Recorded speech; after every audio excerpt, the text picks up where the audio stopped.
Hello everyone, here is question number 2 from exercise 3.1। ठीक है, चलो फटाफट क्वेश्चन समझते हैं हम। The coach of a cricket team buys 3 bats and 6 balls for 3900। Later she buys another bat and 3 more balls of the same kind rupees 1300। Represent this situation algebraic and geometry. Sir कुछ समझ में नहीं आया, आप क्या पढ़ रहे थे इतने तेज। चलो ठीक है, अब इसको इजीली हम पढ़ते हैं वन वर्ड, बहुत अच्छी तरह, बच्चों की तरह। इसने बोला था coach of a cricket team buys 3 bats and 6 balls. एक कोच है क्रिकेट टीम का, तो वो बैट बॉल ही खरीदेगा, फुटबॉल तो खरीदेगा नहीं।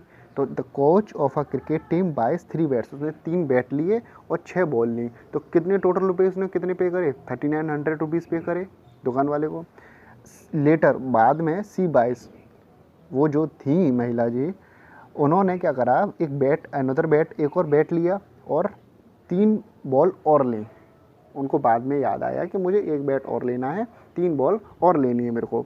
तो उन्होंने क्या करा, फिर जब एक बैट और 3 बॉल और ली तो उन्होंने 1300 रुपीज़ और पे करे फिर बाद में। ठीक है, तो represent this situation algebraically and geometrically. तो आपको ये जो सिचुएशन है इसको एल्जेब्रिकली एंड ज्योमेट्री रिप्रेजेंट करना है।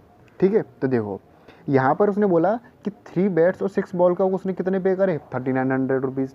अगर मुझे एक बैट और एक बॉल की कॉस्ट पता चल जाए तो मैं आराम से इजीली फाइंड आउट कर सकता हूँ ना मैं।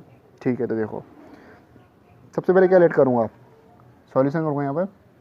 Late the cost of one bat be x and let the cost of one ball be Y.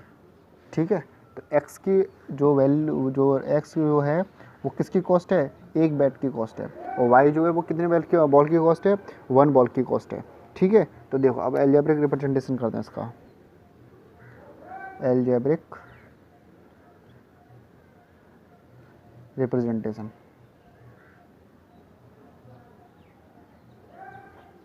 चलो करो फिर रिप्रेजेंटेशन। अब फर्स्ट इक्वेशन क्या बनी, यहाँ से आपका मेन मोटिव होता है सिर्फ सिंपल आपको मैं बता दूँ कि इसमें आपको इक्वेशन बनानी पड़ती हैं। तो इक्वेशन बनाओ। इसने बोला है 1 बैट की कॉस्ट कितनी है? x, तो 3 बैट्स की कॉस्ट कितनी हो जाएगी? जब एक बैट की कॉस्ट x रुपीज़ है तो 3 बैट्स की कॉस्ट कितनी हो जाएगी? 3x हो जाएगी, सिंपल सी बात। और जब 1 बॉल की कॉस्ट y रुपीज़ है तो 6 बॉल की कॉस्ट कितनी हो जाएगी? 6y हो जाएगी। और इन दोनों को लेने के लिए वो कितने पे कर रहा है? 3900 पे कर रहा है। ठीक है, तो इसको मैं बोल सकता हूँ इक्वेशन फर्स्ट, कोई प्रॉब्लम नहीं है।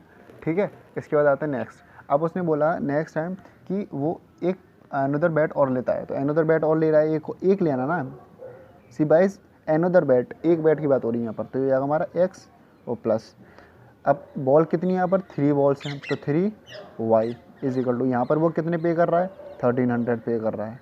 तो ये हो जाएगी हमारी सेकंड इक्वेशन। ठीक है, ये हमारा एल्जेब्रिक रिप्रेजेंटेशन कंप्लीट हो चुका है। अब हम आएंगे ज्योमेट्रिक या फिर ज्योमेट्रिकली रिप्रेजेंटेशन। इसने क्या बोला? Geometrically representation. तो ज्योमेट्रिकली रिप्रेजेंटेशन पे आते हैं हम। ज्योमेट्रिकली रिप्रेजेंटेशन, ये आप लिख सकते हैं यहाँ पर, थोड़ा अच्छा लगता है, बस टीचर को भी थोड़ा अच्छा लगेगा कि हाँ आपने मतलब प्रॉपर तरीके से प्रॉपर स्टेप्स आपने लिए हैं और तभी आपने क्वेश्चन सॉल्व किया है। ठीक है, चलो फटाफट इसको हम ज्योमेट्रिकल रिप्रेजेंटेशन और कर लेते हैं इसका। अब देखो सेम वही काम करेंगे हम दोबारा। क्या कहते हैं यहाँ पर एक्स और वाई की वैल्यू पुट करेंगे हम। ठीक है, जैसे हमने फर्स्ट क्वेश्चन में हमने करा था, आपने करा होगा। तो फर्स्ट क्वेश्चन मैंने वैसे वीडियो बना के डाल दी है, आप वहाँ जाकर पहले फर्स्ट क्वेश्चन समझ सकते हो। ठीक है, तो देखो अब करते हैं, फटाफट वैल्यू पुट करते हैं। एक्स के ऊपर मैं क्या पुट करूँ? यहाँ पर 3900 है, 3900 है, तो आप सीधी बात समझ लो कि आपको वैल्यूज़ भी हंड्रेड्स में लेनी है, वैल्यूज़ भी 100 में लेनी है। जैसे मतलब 100 ले ली, 200 ले ली, 300 ले ली। आप यहाँ पे वैल्यू 0, 1, 2 नहीं ले सकते, क्योंकि अगर आप 0, 1, 2 लोगे तो ग्राफ नहीं बन पाएगा। ठीक है, कुछ ग्राफ बनाने के कुछ रूल्स होते हैं, वो आपको माइंड में रखने पड़ेंगे। ठीक है, तो देखो यहाँ पर अगर आप x की वैल्यू, मान लो आपने अगर x की वैल्यू यहाँ पर 100 ले ली, अगर आपने यहाँ पे x की वैल्यू 100 पुट कर ली, तो देखो x की जगह जब 100 रखोगे तो 3 × 100 300 हो जाएगा, इधर जाके माइनस हो जाएगा। 3900 में से 300 गया तो कितना बचेगा? 3600 बचेगा, मतलब 3600। फिर वो हमारा इजीली डिवाइड हो जाएगा। तो वैल्यू पुट करते डायरेक्ट पहले, put x is equal to 100 in equation first. ये इक्वेशन फर्स्ट थी ना, हमने ऊपर एक फर्स्ट बुलेट करी थी ठीक है। तो इसको वैल्यू पुट करते हैं फटाफट। अगर हम वैल्यू पुट करेंगे यहाँ पर इसकी, तो देखो क्या आएगा हमारा आंसर। यहाँ पर हो जाएगा हमारा x3 into 100 plus 6y is equal to 3900। तो 300 plus 6y is equal to 3900 हो जाएगा। तो 6y इज इक्वल टू यहाँ से कितना हो जाएगा 3900 माइनस 300, कितना बचेगा 6y इज इक्वल टू 3600। ठीक है, 6y इज इक्वल टू 3600। अब देखो यहाँ से y की वैल्यू कितनी आ जाएगी, यहाँ से मेरी रिपोर्ट हो जाएगी 6 से कटा नंबर जाएगा 600। तो y की वैल्यू यहाँ से मेरी कितनी आ गई 600 आ गई। दैट्स मीन जब मैंने x के पे 100 पुट करा तो y की वैल्यू मेरी कितनी आ गई यहाँ पर 600 आ गई। ठीक है, अब ये ज़रूरी नहीं है, मैं आपको पहले बोल चुका हूँ कि अगर आप x की वैल्यू ले रहे हो तो दूसरी बार भी x की वैल्यू ही लोगे, y की वैल्यू ले सकते हो आप। ठीक है, तो देखो फटाफट हम वैल्यू पुट करते हैं। अब देखो सेकंड वैल्यू हम कितनी लेंगे, x की वैल्यू यहाँ पर सेकंड वैल्यू लेंगे हम यहाँ पर x की वैल्यू लेंगे हम 100 की जगह, अब 200 लूँगा तो मैं कितना हो जाएगा 3 2 600, 39 में 600 किया तो कितना बचेगा 3300 बचेगा। तो 6 से नॉर्मली पूरा डिवाइड नहीं हो पाएगा, डिवाइड हो जाएगा बट थोड़ा वैसे आंसर आएगा, 100 में आंसर नहीं आएगा। तो मैं अगर मान लो x की जगह पर ले लिया मैंने 300, x की जगह पर मैंने 300 ले लिया। तो देखो वैल्यू पुट करो x की जगह पर 300, put x is equal to 300। जब 300 पुट करोगे इन इक्वेशन फर्स्ट, तो 3 into 300 plus 6y is equal to 3900। आप अपनी कॉपी में इक्वेशन लिखते जाओ। ठीक है, तो यहाँ पे कितना हो जाएगा, ये हो जाएगा 3 3 या 900 plus 6y is equal to 3900। 900 उधर ले आऊँगा मैं, माइनस करूँगा तो 3000 बचेगा। तो 6y is equal to 3000।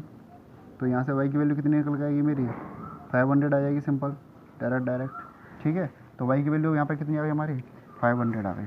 y की वैल्यू कितनी आ गई हमारी 500। ठीक है, अब फटाफट हम इस वाली इक्वेशन पुट करते हैं, सेकंड वाली इक्वेशन को देखते हैं। देखो यहाँ पर हमको x की वैल्यू पुट करनी है और y की वैल्यू पुट करनी है, ऐसा इक्वेशन है। अगर यहाँ पे भी सेम काम होगा, 100 में काम होगा यहाँ पर भी। ठीक है, तो देखो अगर मैं x की जगह पर मान लो x की क्या वैल्यू पुट करूँगा, उधर ले जाकर मैं उसको माइनस करूँ तो मेरा 3 से पूरा डिवाइड हो जाए। तो क्या ले सकते हो आप 400 ले सकते हो ना, क्योंकि 13 में से 400 गए तो हमारा कितना बचेगा 900 बचेगा। तो वो हमारा पूरा डिवाइड हो जाएगा 3 से। तो x की पर क्या लूँगा मैं 400। ठीक है, तो देखो यहाँ पर फटाफट put x is equal to 400 in equation second. जब सेकंड इक्वेशन पुट करोगे तो क्या आएगा हमारा 400 is plus 3y is equal to 1300। ये 400 उधर ले आऊँगा तो माइनस हो जाएगा। तो 1300 में से 400 के कितना बचेगा 900 बचेगा। तो 3y is equal to 900। That's mean यहाँ पर अगर मैं डिवाइड करूँगा y 3 से इसको तो कितना बचेगा हमारा 3 3 या 9 300 बचेगा हमारा, सिंपल। ठीक है, तो y की वैल्यू कितनी आ गई यहाँ पर हमारी 300 आ गई। अब देखो अब मैं क्या लूँ y की वैल्यू, x की वैल्यू लो या y की वैल्यू ले लो। मान लो आपने इसके आसपास लो बस केवल, ठीक है, इसके आसपास घूमना चाहिए आपका। तो मान लो आपने क्या कहते हैं 700 ले ली, 700 ले ली इसकी वैल्यू। तो उधर जाके माइनस हो जाएगा वो, फिर 700 दोबारा 700 माइनस हो जाएगा ना दोबारा। तो 13 में 7 के तो कितना बचेगा हमारा 600 बचेगा, फिर 200 बचेगा हमारा। तो क्या लूँगा मैं इसकी वैल्यू 700। तो लिखो फिर put x is equal to 700 in equation second. ठीक है, तो देखो 700 प्लस 3y, इक्वेशन आप अपनी बुक में लिखिए। 3y is equal to 1300 minus 700 कितना बचेगा हमारा 600 बचेगा। 600 तो बचेगा, 13 में 7 का कितना बचेगा हमारा 600 बचेगा। तो यहाँ पे कितना बचेगा हमारा 3 2 या 6 200 आया आंसर हमारा। दैट्स मीन जब मैंने क्या कहते हैं y को एक्सेप्ट 700 रखा तो y की वैल्यू हमारी कितनी आ गई थी 200 आ गई। ठीक है, अब इसको ग्राफिकली रिप्रेजेंट करेंगे फटाफट। देखो अब ये जो हमारी वैल्यूज़ हैं इनको हम फटाफट से ग्राफ पेपर के ऊपर रिप्रेजेंट करेंगे। तो ग्राफ पेपर देखो मैंने ये बनाया है, यहाँ पे मैंने मतलब अब इसका मैंने पूरा ड्रॉ नहीं करा है। तो मैं आपको बता देता हूँ कैसे हम वैल्यू क्या लेंगे हम यहाँ पर। तो देखो यहाँ पर हमारी x की वैल्यू y की वैल्यू कितनी थी 100 में आ रही थी। तो जैसे हमने आपने क्वेश्चन को फर्स्ट में लिया होगा 1 और 2 3 4, तो वैसे आपको नहीं लेनी है, यहाँ पर आपको 100 में लेनी है। तो देखो मैंने x एक्सिस ये होता है, y एक्सिस ये होता है, दोनों में प्लस की वैल्यू है, कोई वैल्यू माइनस की नहीं है। तो मैंने माइनस का नंबर नहीं लिखा है, और ये ज़रूरी भी नहीं है कि माइनस का नंबर आप लिखो। ठीक है, तो अगर माइनस की वैल्यू नहीं दी है तो माइनस का नंबर मत लिखो, ठीक है। जैसे देखो मैंने सिर्फ एक्स एक्सिस में 100 से लेकर 800 तक लिखे हैं और वाई एक्सिस में 100 से लेकर 700 तक लिखे हैं, ठीक है। तो फटाफट से रिप्रेजेंट करते हैं। तो देखो एक्स की वैल्यू कितनी है यहाँ पर 100 है, एक्स की वैल्यू कितनी है यहाँ पर 100 है, तो एक्स की वैल्यू 100 कहाँ पर आ रही है हमारी, अगर इसमें हम देखें तो एक्स की वैल्यू 100 कहाँ पर आ रही है हमारी, एक्स की वैल्यू 100 हमारी ये रही यहाँ पर, और वाई की वैल्यू कितनी है यहाँ पर फिर 600। ऐसे दिखते हैं हम हमेशा, ये नंबर दिखते हैं हमेशा, ऐसे कभी नहीं देखेंगे। एक्स 100 वाई 600, तो एक्स 100 ये रहा हमारा और वाई 600 किधर है, ये रहा हमारा। तो ये पॉइंट हमारा कहाँ मिलेगा, यहाँ पर आके मिलेगा हमारा पॉइंट, हमारा यहाँ पर आके मिलेगा। एक्स 100 और वाई 600, पहले हमेशा एक्स की वैल्यू देखते हैं। अब देखो एक्स 300 ये रहा हमारा, ठीक है, और वाई हमारा कितना है यहाँ पर, एक्स 300 और वाई कितना दिया हुआ है यहाँ पर हमारा, वाई दिया हुआ हमारा 500, तो 300 ये हमारा एक्स और वाई 500 हमारा यहाँ पर, तो ये आएगा हमारा पॉइंट, ठीक है। अब फटाफट एक लाइन ड्रॉ कर लेंगे हम। देखो ये मैं लाइन ड्रॉ कर दी इसमें, यहाँ पे मैंने इसके पॉइंट लिख दिया, एक्सेस पे जो था वाई एक्सेस पे जो था, ठीक है। और ये लाइन पे आपको इक्वेशन लिखना बहुत ज़रूरी है, ये एरो बनाना, ये इक्वेशन लिखना, यहाँ पर आपको ये जो पॉइंट्स लिखना, ये सब छोटी छोटी बातें होती हैं जो आपके ग्राफ को बहुत नीट एंड क्लीन बनाती हैं, ठीक है। अब देखो सेकंड इक्वेशन करते हैं, फटाफट ड्रॉ करते हैं, मैं आपको ड्रॉ करके बता देता हूँ डायरेक्ट। देखो ये आपका ग्राफ होकर बन के तैयार, ठीक है। सेकंड लाइन में ले ली, वाई एक्स की वैल्यू 400 थी, वाई की वैल्यू 300, एक्स की वैल्यू 700, वाई की वैल्यू 200, लाइन ड्रॉ करी मैंने, दोनों तरफ एरो लगाए, यहाँ पर ब्लू पेन लिखा, यहाँ पर मैंने जहाँ पर मैंने रेड पेन यूज़ किया वहाँ पर आप ब्लैक पेन यूज़ कर सकते हो।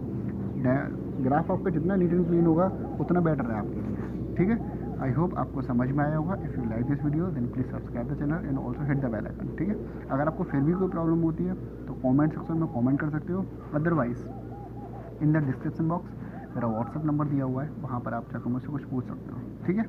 Okay, thank you so much.